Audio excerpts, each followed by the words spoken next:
Isa pong mapagpalang hapon muli sa bawat isa sa atin. Welcome po sa School of Church Builder Daily Live Stream. Ito po ay araw-araw tuwing alas 5 ng hapon hanggang alas 6 po ng gabi. At ito pong programa ng SCB po ay patuloy na tayo po ay pinapalakas, pinapatatag. At higit sa lahat, masaganang biyaya ang lagi pong ini-impart dito ng mga kapwa nating pastor na binigyan ng pagkakataon ng ating mentor para tayo po ay magpahayag ng mga napapanahong salita ng Diyos. Akin pong tinatalakay sa inyo ang dynamics of God's household. At nakabase po ito sa 1 Timothy chapter 3 verse 15. At patuloy na ang salita ng Diyos, ang Espiritu at grasya ng Diyos ay ating pong mapatik habang ang Diyos po ay pinapahayag niya ang kanyang kalikasan, ang kanyang espiritu, ang kanyang salita na kailangan po natin sa mga panahon na kung saan ay tayo po nanihina at puno-puno ng challenges ang ating mga buhay. Bago po tayo magpatuloy, tayo pinanyayahan po ang bawat isa na yumupo at tayo po ay manalangin. Dakilang Diyos na makapangyarihan sa lahat, muli nagpapasalamat kami sa hapong ito na kami po ay binigyan niyo muli ng pagkakataon upang sambahin ka, purihin ka, Panginoon. At salamat po sa iyong mga salita na hindi po nagbabago. Salamat po sa iyong mga batas na dapat namin sundin, mga prinsipyo na dapat na isa pamuhay upang maging ganap kaming mga lingkod mo, Panginoon. Pinupuri ka namin, dinadakila ka sa lahat ng himala na mangyayari sa aming buhay sa mga sandali nito. Ito'y dalangin namin sa pangalan ng Jesus. Amen and amen.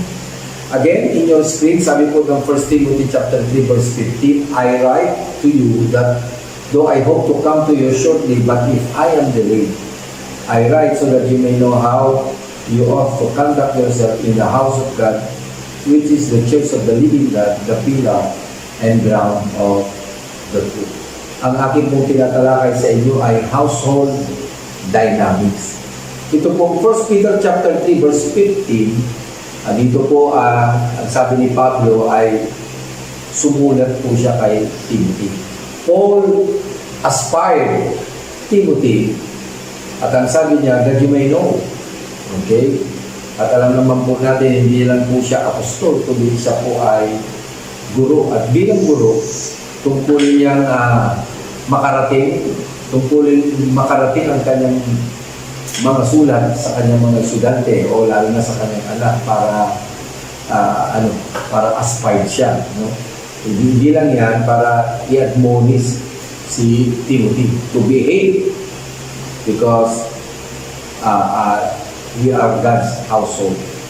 At tingnan niyo po yung ginamit na analogy ni Pablo dito po sa talata nito. Ang sabi diyan, the pillar speaks the strength and the ground speaks of stability.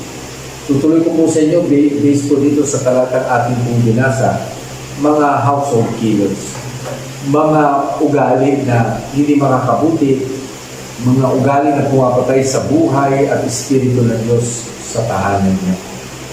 At meron po akong tatlong tanong dito na sasagutin po natin. At ito naging ideya kung bakit po nasisira ang relasyon, nawawala ang isang tao sa bahay, nagwawala, o pwede ito'y maging dahilan para mahati po ang simbahan o tahanan ng ating Panginoon.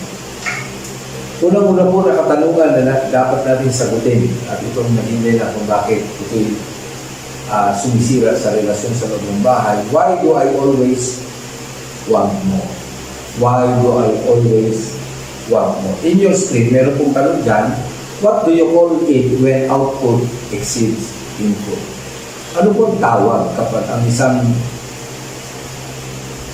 output exceeds input? When output exceeds input. Ang mga bodybuilders daw, ang tawag sa kanila ay overwork. Ang mga electrician, ang tawag dyan ay overload. Pero ang mga bankers, ang tawag nila dyan ay overdraft. Malaking problema pag merong overwork, overload, overdraft sa isang tahanan. What motivates me to never be satisfied with what I have What motivates me to keep wanting more and more and more? Ito po yung tatlong tanong na sasagutin natin dito para malaman po natin ano ba yung mga sumisira ng relasyon sa loob ng bahay, mga misconduct or misbehavior. Having more things will make you more happy. Why do you want more? Having more things will make me more important. Why do you want more? Having more things will make me more secure. Isa sa mga sikat na brand or unit ng sasakyan ng mga 80s and 90s ay Chevrolet. Hanggang ngayon pa naman meron, kaya lang hindi nito gaano in sa mga buyer. At isa sa kanilang patalastas, okay, ang slogan po nila ay ganito. Ang Chevrolet daw, it makes you feel good inside. It makes you feel good inside. At para malaman ng mga tao na totoo yung sinasabi ng commercial na ito, bumili ka muna. Oo nga, totoo. Kung sila'y bumili, okay, nakaramdam sila ng kakaiba sa loob. Siguro, komportable at convenient. Masaya sila pag yun ang nararamdaman. Kaya lang, ang happiness ay temporal lang. Feeling good is a temporal feeling. Hindi ito pang matagalan. Sapagkat pag matagal na po yung sasakyan, lalabas na po yung mga problema, magmamalfunction, o pwedeng magkaroon ng problema sa makina, sa aircon, o sa iba't ibang bahay. Sa katagalan at lagi-laging ginagawa. So it's just a temporal. Having more things that will make me more happy is just a temporary. Pero alam niyo ba na maraming tao naghahanap ng kasiyahan? Naghahanap na sila ay maging masaya kahit sandali lang. Pero alam niyo ba, itong sandaling ito ay pwedeng malaki na ang magiging defect nito sa isang tao. Pero pwedeng malaki na ang may dululot na damage kahit sandali. Ang sabi po ng Ecclesiastes 5 verse 10 to 11 in your screen, it says, "He who loves money shall never have enough. The foolishness of thinking that wealth brings happiness, the more you have, the more you spend." Sa Amplified Version, ito ang sinasabi, "He who loves silver will not be satisfied with silver, nor he who loves abundance will gain. This also vanity, emptiness, falsity, and futility. When good increase, they who eat them increase also. What gain is there to their owner except to see them release eyes?" So, hindi po pang matagalan, pang samantala lang po. In the book of Job 31:24 and 28, it says, "If I have put my trust in money, if my happiness depends on wealth, it would mean that I have denied the God of heaven." Kung lahat ng bagay nasa akin, okay, pwede ko rin maging dahilan para hindi ko kikilalanin ang Diyos sa ating buhay. Hebrews 11:25, "By faith, when he became of age, refused to be called the son of Pharaoh, Pharaoh's daughter, choosing rather to suffer affliction with the people of God than to enjoy the passing pleasures of sin. Esteeming the reproach of Christ greater riches than treasures in Egypt, for he looked to the reward." Imagine, no? Moses is the son of Pharaoh, was the son of Pharaoh. Bagamat hindi siya legitimate na anak ni Pharaoh, but he was considered as the son, the next successor of Egypt. But the Bible says he refused to be called the son of Pharaoh's daughter, choosing rather to suffer affliction with the people of God than to enjoy the passing pleasure of sin. Nasa palasyo nga, pero kung nadana na sa yaman, lahat ng bagay nasa kanya na, pero ito'y magdudulot ng kasalanan, hindi niya tatanggapin. Mas gugustuhin niya pang maging katulad ng kanyang kababayan, pansamantala, pero merong reward dulong sa dulo yung destiny ko. Alam ni Moses na siya ay magiging deliverer ng Israel. Siya ang gagamitin ng Diyos. Hindi niya tinatulan yung alok ni Paraon. Hindi siya na-influensya ng pleasures of the world. But he was looking for that reward in the future. That God promised them, that God gave them a land. And that land is full of abundance. The household will never be completed without a father. A house without a father is weak. Kaya mahalaga po yung presensya ng tatay, leader, sa loob ng tahanan. Again, balikan po natin yung ating text, 2 Timothy chapter 3:15 sa Tagalog. Ito ang sinasabi. Upang kung hindi man ako makarating agad, malaman mo kung ano dapat na maging ugali ng mga taong kabilang sa sambahayan ng Diyos ng buhay. Sa Iglesia na haligi at saligan ng katotohanan.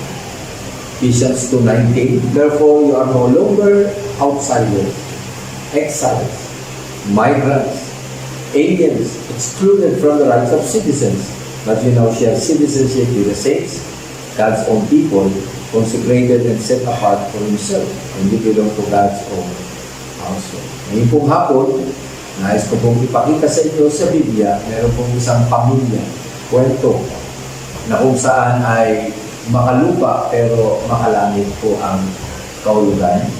May kinalaman po dito sa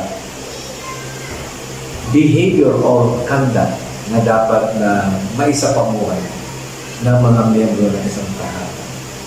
Balikan po natin, puntahan po natin ang Luke chapter 15. Why you need more? If having more makes you happy, itong naging dahilan kung bakit nagkaroon ng problema ang isang tao. Having more things will make me more happy. Luke 15 verse 12 says, and the younger of them said to his father, Father, give me the portion of goods that falls to me. And the father divided to them his livelihood. The youngest son demanded his estate. Yung property na para sa kanya. Alam niya na ito'y kanya na sapagkat sa kultura, sa isang Jewish culture family, okay, meron talagang mamanahin ng bawat isa. Pero double portion ang first portion. Parang sabi dito, he demanded. Walang magawa ang tatay kundi ibigay. Ano kaya ang dahilan ng anak kung bakit daglian ang kanyang kaisipan hindi agad? Ang mana ay ibinibigay lang, nakadepende sa tatay kung buhay pa, pwede niyang ibigay or after the death. Pero siya mismo ang nagdikta na kukunin niya na yung mana. It's a disrespect kasi buhay pa yung magulang, hinihingi niya na agad ang mana. Ang mana ay binibigay after the death of his father. Ang sabi ng verse 13, he took his journey into a far country. After niya makuha yung mana, hindi pa siya lumayas agad. Siguro nag-isip-isip muna kung saan siya pupunta. At ito yung isa sa dahilan kung bakit nasisira ang relasyon, nagkakaroon ng problema ang isang tahanan. In verse 13, it says, he took his journey into a far country. Nagpakalayo-layo. If you are far off to your family, to your kin, to your relatives, or to your house, this is one of the front. Ito yung isa sa problem. Ang dahilan kung bakit siya umalis at nagpakalayo-layo is what? There is a hidden agenda. Gusto niyang maging masaya. Siguro sa bahay, hindi siya masaya. Masaya siya, pero iba, meron siyang mas inahan. Sa kanya, ang pagiging masaya ay malayo sa magulang, malayo sa kapatid, malayo sa bahay. Sa kanya, ang iniisip niya siguro ay masaya ako pag walang nakikialam. Masaya ako pag sariling diskarte ang ating natin. So kung ikaw yung tipo ng anak, mananampalataya na meron ganitong kaisipan, ay ito'y magdudulot ng hindi maganda sa pamilya. At ito yung sinasabi ng Bible na hindi tamang ugali na dapat ipakita. Yung magpakalayo-layo ka, maglayas ka, okay, magsulo ka, to the point na hindi ka na mahanap at matagpuan. He took his journey into a far country. Ano kaya yung motive niya? Bakit sobrang layo? Pwede naman malapit ka.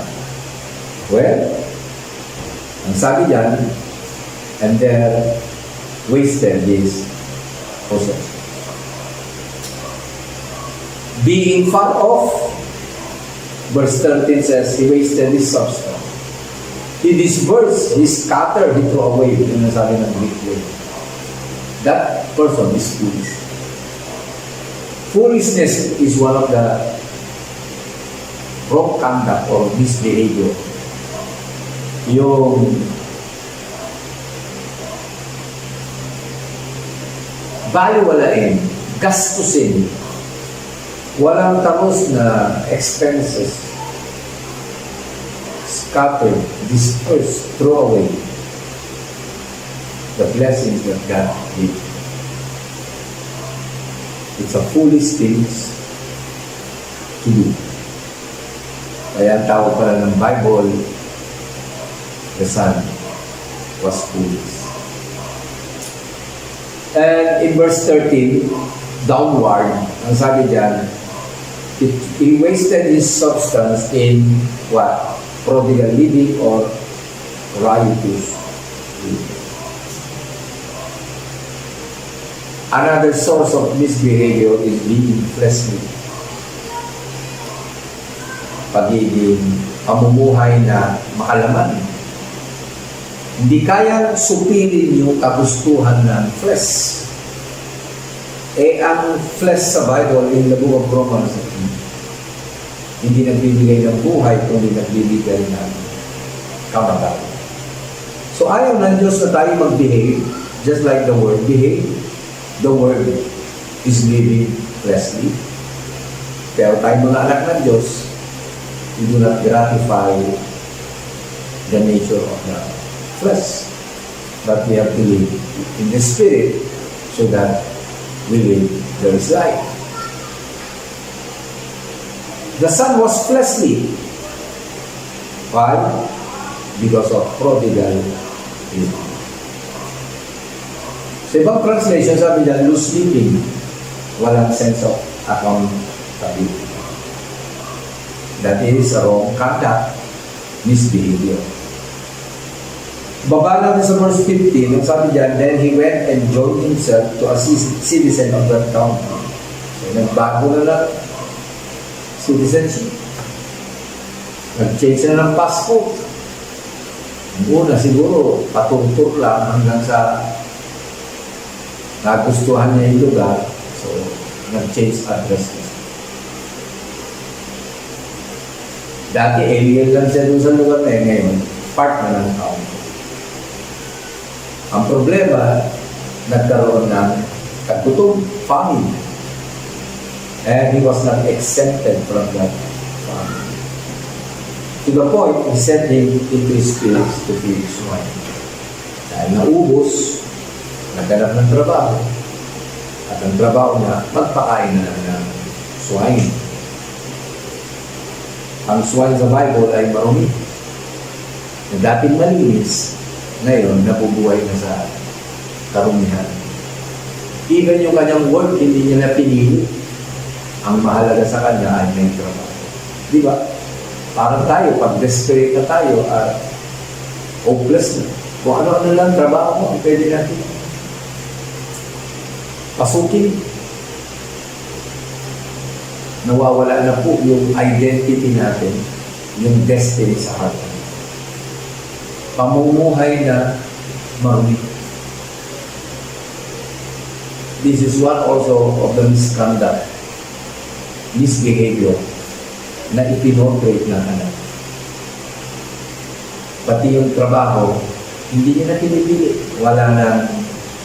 Nawala yung wiso, nawala yung moral values niya. Sinakyan niya kung ano yung paraan at pamumuhay niya natin. He was filthy. Ang sabi ng verse 16, and he would gladly have filled his stomach with the pods that the swine ate. No one gave him anything. Nagutom. Kaya siya tinawag na famis. Gutom na gutom. Pinagtaka niyang kainin yung pagkain ng swine. Muntik na. At ang sabi ng verse 16b, and no one gave him anything. That person was friendless. Friendless. No one gave unto him. Or no one gave him. Una, marami siyang kaibigan kasama kasi meron siya. Ang mundo ganyan. Pag meron ka, nadami kaibigan mo. Pag wala ka na, unti-unti ka na nag-iiwan. Only few ang makikitaan mo na may ganyan tao sa mundo. Kasi sa kanya, ang inisip niya, basta maging masaya lang sapat. Wala siyang kamalay-malay. Yung gamot kaisipan, dinala siya sa mas malalim na sitwasyon ng buhay na hindi niya kaya harapin. Nagpakalayo-layo. Naging mangmang. He was foolish. Makalaman yung kanyang pamumuhay without a sense of accountability. Naging marumi ang kanyang pamumuhay. The person was famished. Gutom na gutom. At wala man ng kaibigan minsan na tumulong at sumuporta at magbigay ng kanyang panahon. So, itong youngest son na ito, hindi siya nakontento sa bahay. Lahat na ng kailangan niya nasa bahay. He has all the access to have all the things he needs in life. And yet, he never satisfied. Palahanap. Hindi makumpleto. Kung ikaw yung tipo ng anak ng Diyos na palahanap at walang contentment sa Diyos, wala tayong pinagkaiba sa bansang Israel. Malungkot sapagkat kung sino pa yung madalas pinagpapala, ito pa yung mga taong madalas wala na contento. Binigyan na nga, pag tinanong mo, kulang, hindi sapat. Instead of thanking God for all the favor, lumalabas yung, na-expose yung kondisyon natin, puso po natin. So these are the killers of God's household. Ito yung sumisira, pumapatay ng buhay at tunay na kasiyahan sa loob ng tahanan. Ano ang nagtulak sa youngest son para makabalik? Ano ang naisip niya para siya bumalik? At anong naging dahilan niya bakit gusto niya bumalik? Balikan po natin yung scripture. Ang sabi ng Luke 15 verse 17, it says, "But when he came to himself, he said, how many of my father's hired servants have bread enough and to spare, and I perish with hunger?" Bakit bumalik yung anak? Ano ang naging dahilan niya? Bakit siya nakapag-isip na bumalik? Ang sabi ng verse 17, how many of my father's hired servants have bread enough and spare, and to spare? What is the reason? Because of the kitchen, the food, the nourishment. Ang totoong magsasatisfy, magkukumplete sa atin, kapatid, yung klase ng nourishment o pagkain na binibigay ng Diyos sa atin sa tahanan. So, kung ang pastor mo ay nagtuturo, mayroon siyang ipinapangalan, that is our sustenance. That is the kind of food that we need in life. Yan ang tamang nourishment na kailangan po natin. Hindi natin kailangan yung pagkain na inaalok ng mundo. Kumbaga sa natural, mas masarap pa rin kumain ng kumain sa bahay kaysa sa labas. Kasi alam natin kung paano ito ginawa, niluto, at alam natin kung gaano ito kasustansya.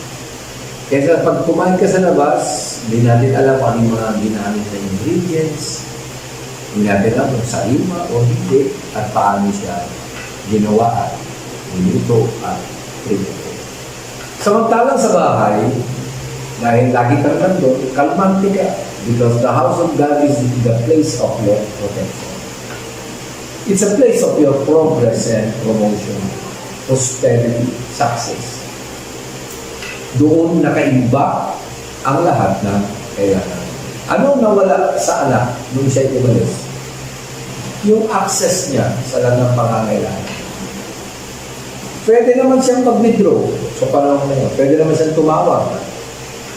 But because he disconnect himself sa lahat, ang nawala sa kanya yung kanyang access para magkaroon ng resources.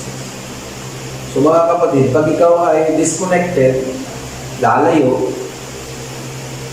lilisan sa tahanan ng Diyos, mag-disconnect ka at lilipat ka ng simbahan, magpakalayo-layo. Hindi ka magpapakita. Gagawin mo kung anong gusto mong gawin sa mundo. Without any accountability.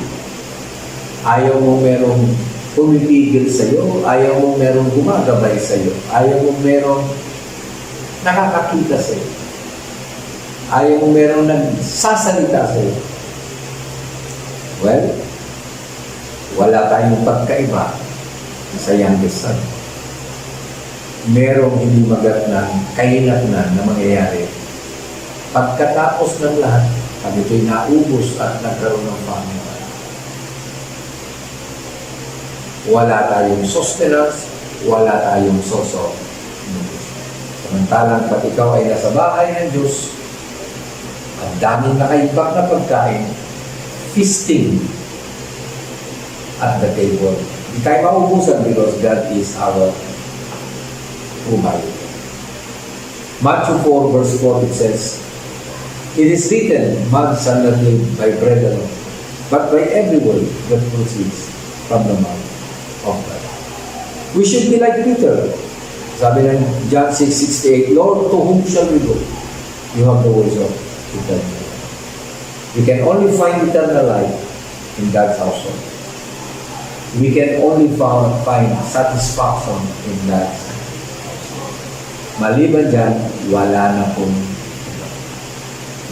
nang ibang lugar na pwedeng pag-imbakan ng Diyos ng ating mga pangangailangan today and tomorrow, even our dreams. Lahat yan nakaimbak sa God's household.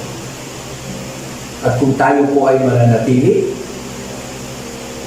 ititing natin yung gusto natin gawin sa buhay, i-delay natin yung self-gratification.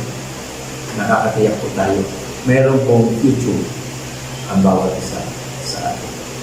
Do not become this youngest son, like this youngest son, na seems right yung kanyang decision, pero ang dulo pa rin ay distrust. This is how we conduct ourselves if we want more. Ba't siya bumalik? Because of the kitchen. Naisip niya sa kusina ng tatay dahil pagkain. Pati yung mga alipin ay nakakain ng sobra-sobra. Samantalang ako dito, gutom na gutom. Kaya babalik ako. Iba ang pagkain ng spiritual leader. We are not saying that we are right. We are the only tribe na tama lang. Tayo lang ang tama. No?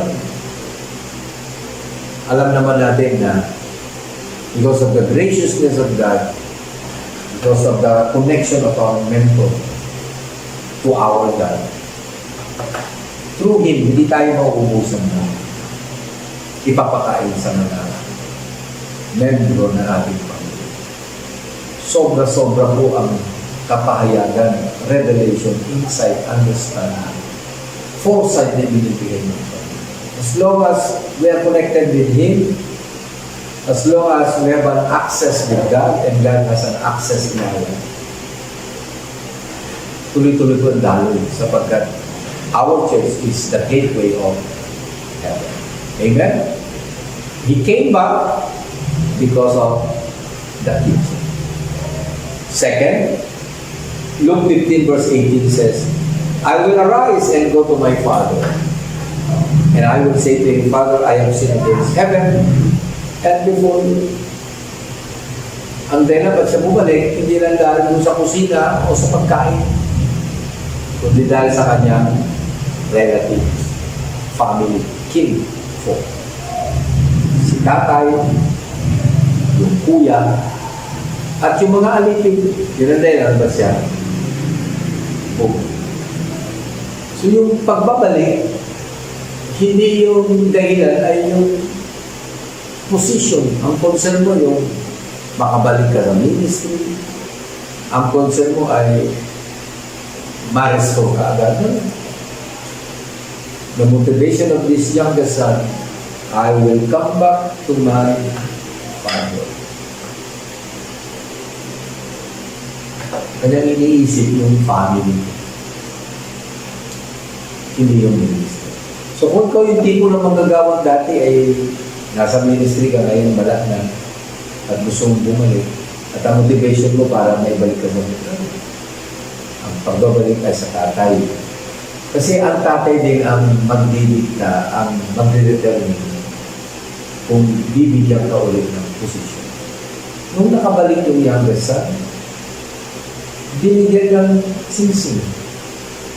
Binigyan ng bagong damit. Binigyan ng sandalias. Tatay ang nag-restore, tatay din ang nagbalik sa posisyon. He became a son again because of his father. Ang sabi ng Bible, yung anak kong nawala, ngayon natagpuan. Yung anak kong namatay, ngayon nabuhay. Yun ang perspective eh. Kaya sila mayroong celebration. Kaya siya tinanggap. Dahil. So mga kapatid, ang pagbabalik ay hindi lang sa Diyos. Ang pagbabalik ay sa tatay, sa pamilya. So kung ang challenge ng Lord sa atin, huwag ka nang magpakalagay. Huwag ka nang lumisan. Huwag ka nang umalis. Manatili na lang tayo sa tahanan ng Diyos at i-apply natin yung sinasabi ni Pablo, we are the pillar, which is security, and ground of truth, which is stability, and let's behave the right conduct in God's household. Even the gates of hell shall not prevail against it. Because there is a right behavior to demonstrate and express and manifest in God's household. You are no longer foreigner, stranger, but you are part of God's household. Let's pray. Panginoon, nagpapasalamat kami. Salamat sa sobra-sobrang biyaya, sobra-sobrang pagpapala na amin kong tinanggap. Salamat po, Lord, sa kalikasan mo, sa katangiang meron ka. Na hindi ka nagbabago at ang pag-ibig mo ay hindi nagbabago. Sa mga pagkakataon na kami po ay in our heart, gusto namin magpakalayo-layo. Gusto na namin kunin yung blessing. Lord, thank you for that divine and frequent intervention. Hindi mo po inahayaan na umantong po sa ganung sitwasyon ng aming buhay na magpakalayo, mapalayo kami sa aming pamilya, sa aming church. Whether good or bad, Lord, alam namin, you are working for our own good.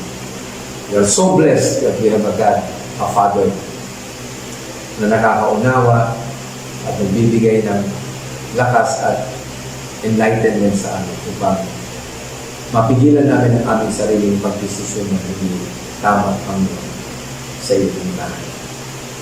Pagpalan yung bawat isa, sumayin niyo ang kapayapaan ni Kristo, kalakasan at pagpapala. Ito po ay sama-sama na yung panalangin sa pangalan ni Jesus. Amen. Mga kapatid, maraming salamat sa inyong pagtanggap ng salita ng Panginoon. Patuloy lang po tayo makinig dito sa SCB Daily Livestream sapagkat dito po ipinapahayag ang mga salita ng Diyos na kailangan natin upang mabago po tayo, ma-born again, mapatibay, mapalakas, at ma-extend, ma-expand po natin ang pag-aari ng Diyos. Saan man tayo dalhin ng ating Panginoon. Again, good afternoon. God bless us all. Stay safe. Stay connected.